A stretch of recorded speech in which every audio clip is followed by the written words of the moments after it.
Mes JBL T215 Bluetooth sont morts. Le son était vraiment mauvais à la fin. Il n'y avait plus de basse, plus rien. J'ai donc été acheter les True Wireless Earbud Fresh and Rebel Bluetooth chez Action. J'avais testé les Silvercrest de chez Lidl. J'étais très déçu, autant au niveau de douleur des oreilles qu'au niveau sonore où c'était très mauvais. Pour ceux qui connaissent un peu la chaîne, vous savez que j'aime bien tester les produits avant de les présenter, de les proposer. Bon, on parle d'écouteurs basiques. Je vais pas attendre 3-4 ans parce qu'ils seront obsolètes d'ici là.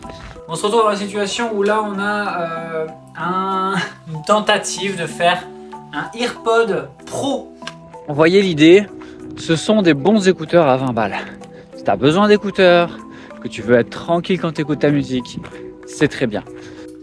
Avec donc les petits bouchons qui viennent se caler dans les oreilles pour faire la fermeture de l'oreille. Et le noise cancelling, donc ça c'est une partie logicielle qui vient chercher à atténuer les parasites sonores. Personnellement, le noise cancelling ne marche pas aussi bien qu'il le devrait avec mon oreille.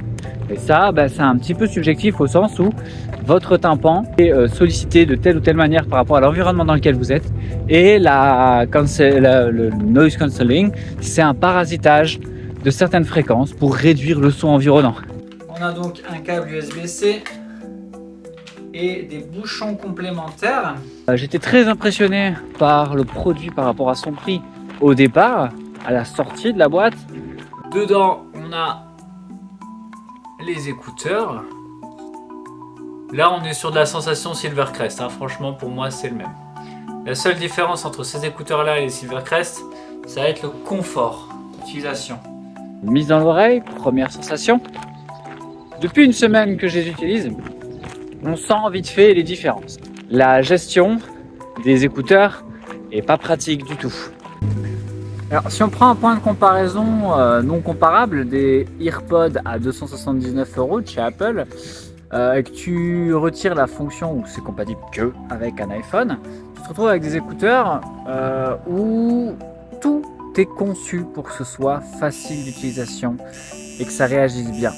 Ça ici, c'est mécanique, c'est-à-dire que les boutons dessus sont mécaniques, il n'y a même pas de fonction tactile dessus. Les options, parcours des options et des interactions des écouteurs avec ton téléphone est complexe, c'est-à-dire qu'il faut maintenir pour changer le mode de noise cancelling. Il faut appuyer 2 fois pour mettre en pause. D'habitude, c'est 1 fois. Il faut appuyer 3 fois pour passer une piste. Mais systématiquement, quand tu vas passer d'une application à l'autre, tu mets ton téléphone dans ta poche, tu vas avoir besoin de revenir sur ton téléphone pour reprendre le contrôle de tes écouteurs parce que tu vas pas réussir à leur faire ce que tu veux qu'ils fassent. Et tu as un bouton à gauche et à droite, au cas où tu auras envie d'utiliser qu'un seul écouteur à la fois. Mais de toute façon, au niveau des contrôles, tu vas tout faire avec ton téléphone. Ça, il faut le savoir, quand tu payes beaucoup plus cher, tu as des fonctions haptiques qui sont plus efficaces. Je leur reprocherai à ceux-ci donc d'être des earplugs, de pas forcément bien tenir dans l'oreille, c'est-à-dire que quand tu retires ton pull, il se pète la gueule. Ça tient pas si bien que ça, dès que tu fais un mouvement, tu peux taper dedans et tombe par terre. Dans la série des défauts, on pourra lui rajouter le fait que le micro est un all-round, donc il prend le son de partout et il n'y a aucune adaptation du son, donc de réduction sonore du micro du casque. Ce qui fait que quand tu es en appel téléphonique, les gens entendent tout autour de toi, moins ta voix. Donc c'est pas génial. Si ton utilisation c'est communiquer, téléphoner, parler avec des gens, faire des vocaux, etc., etc., ces casques ne sont pas bons du tout pour ça. Sachez-le avant de les acheter. Si tu es jeune, que tu as un téléphone et que tu as besoin d'écouteurs, prends ceux-là, ils sont très bien pour 20 €. C'est un très très bon rapport qualité-prix. 20 €, ça vaut pas plus, mais tu as quelque chose de bien pour ce prix-là. Voilà, on retourne au bureau. Ils sont supposés... Ah, ils sont là, regarde. Fresh and Rebel.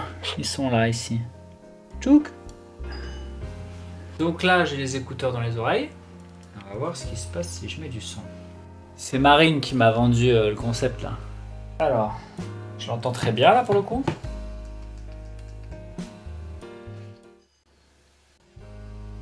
Au niveau du son, ça se passe très bien. Au niveau des points positifs, en dehors du son qui est très correct, le principe du noise cancelling pour ces écouteurs va être de ne pas devoir mettre le son à fond pour entendre correctement ce qui se passe. Et ça, c'est plutôt sympa parce que ça t'évite de te bousiller les oreilles.